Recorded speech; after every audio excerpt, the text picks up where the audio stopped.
untuk para pemirsa Bangun Bola tentang pertandingan Indonesia melawan Myanmar. Jadi review secara jujur ya, Bren ya.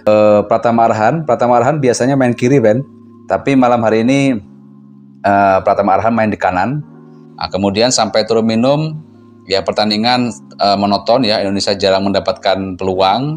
Dan di babak kedua, ini mulai ada pergerakan. Sintayong memasukkan Asnawi, ya kan. Kemudian memasukkan juga Rafael Struijk.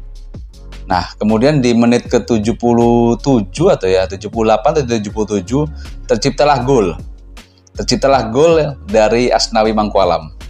Jadi Asnawi Mangkualam mencetak gol dari kemelut di depan gawang Myanmar, tendang oleh Asnawi dan masuk. Kan tetapi memang banyak catatan yang ada di pertandingan ini, salah umpan, salah pengertian, masih ada long ball, masih kurang tenang di muka gawang, ya kan, itu yang perlu diperbaiki untuk pertandingan berikutnya. Jika ada yang ingin komen, silahkan, kita akan diskusi di video ini. Insya Allah ada manfaatnya. Assalamualaikum. Jumpa lagi di channel Bangun Bola. Apa kabar, friend? Insya Allah sehat selalu. Apa kabar, friend? Saya doakan semua yang nonton video ini, semua yang menemukan video ini, insya Allah diberikan kesehatan ya, friend. Friend, baru aja kita selesai nonton pertandingan Indonesia melawan Myanmar dengan skor 1-0 untuk kemenangan Indonesia. Jadi malam ini saya senang, ya kan, karena Indonesia meraih poin 3 di pertandingan pertama Grup B Piala AFF 2024. Jadi dengan senang hati malam ini saya akan review untuk para pemirsa Bangun Bola tentang pertandingan Indonesia melawan Myanmar. Jadi review secara jujur ya, friend ya. Jadi kali ini malam ini Sintayong meracik beberapa formasi, ya kan. Yang pertama itu Sintayong menerapkan 3-4-3 dengan 3 di back ya, 3 back belakang, yaitu tengah itu Kadek Arel, kemudian kanan itu Muhammad Ferrari, kemudian sebelah kiri Donitris Prasetyo. Jadi 3. Kemudian 4 di tengah itu Pratama Arhan biasanya main kiri, Ben. Tapi malam hari ini Pratama Arhan main di kanan, kemudian di kiri itu Nico. Nah, kemudian di tengah itu Zainuddin Faris dan Arhan Fikri. Kemudian di depan itu ada Marcelino, kemudian Hoki Caraka, ya kan. Kemudian ada Arhan Kakak. Jadi 3-4-3. Ya mungkin ada yang bilang 4-1-4-1, oke, tapi secara dasar ya itu formasinya. Yaitu komposisi pemainnya di babak pertama, dan kita lihat memang sampai 15 menit pertama Indonesia permainannya kurang berkembang ya, friend ya.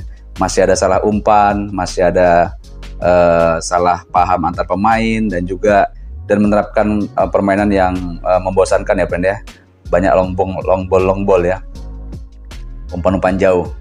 Jadi Indonesia sampai menit ke-15 kurang begitu maksimal, ya kan. Bahkan Myanmar mengancam ya, di 15 menit pertama itu ada beberapa ancaman dari Myanmar, dan sampai di menit ke 30 ya kan ada 1 atau 2 peluang Vietnam itu yang saya lihat, yang saya ingat ya, ada tendangan pemain Myanmar itu yang menyentuh misar gawang gitu ya, bahaya juga itu di menit ke 30-an kalau nggak salah itu.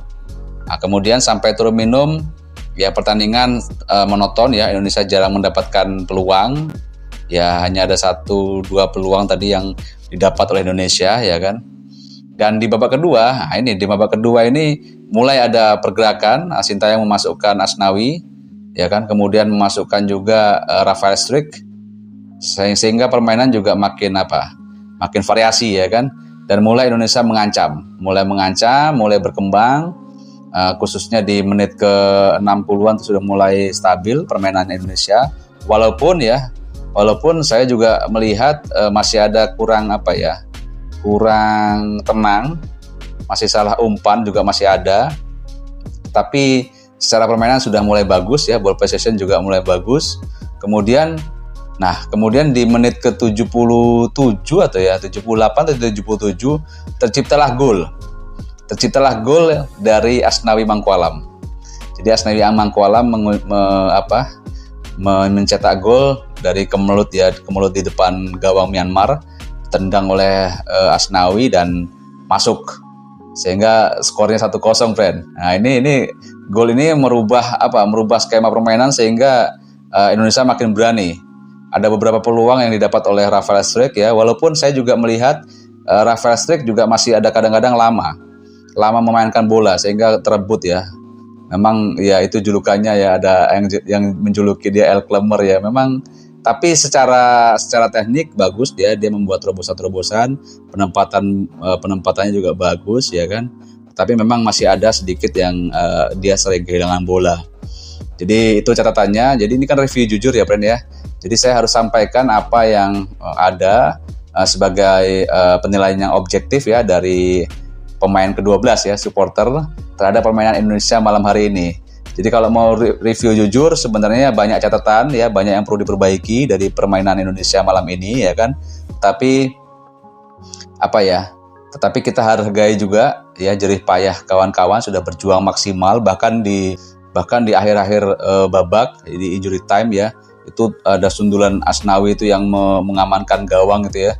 Itu luar biasa itu menurut saya itu, sehingga dia agak sedikit cedera, tapi cedera ringan itu tidak berpengaruh insya Allah. Dan satu lagi, strategi Sintayong kali ini berhasil ya kan, dia simpan Asnawi dan Rafael Struijk di babak kedua, itu bagus juga ya kan. Tetapi memang banyak catatan yang ada di pertandingan ini. Salah umpan, salah pengertian, masih ada long ball, masih kurang tenang di muka gawang ya kan. Itu yang perlu diperbaiki untuk pertandingan berikutnya. Jadi pertandingan berikutnya adalah Indonesia melawan Laos, bermain di kandang Indonesia. Itu di tanggal 12 kalau nggak salah. Ya, sekitar beberapa hari lagi kita akan menyaksikan insya Allah Indonesia melawan Laos. Oke, friend, kita belum tahu pertandingan lain di grup B. Kita lihat nanti bagaimana klasemennya. Itu saja, friend. Jika ada yang ingin komen, silahkan. Kita akan diskusi di video ini. Insya Allah ada manfaatnya. Jika suka video ini, jangan lupa like, komen, dan subscribe channel Bangun Bola. Terima kasih. Indonesia lolos Piala Dunia, juara Piala AFF, dan Assalamualaikum.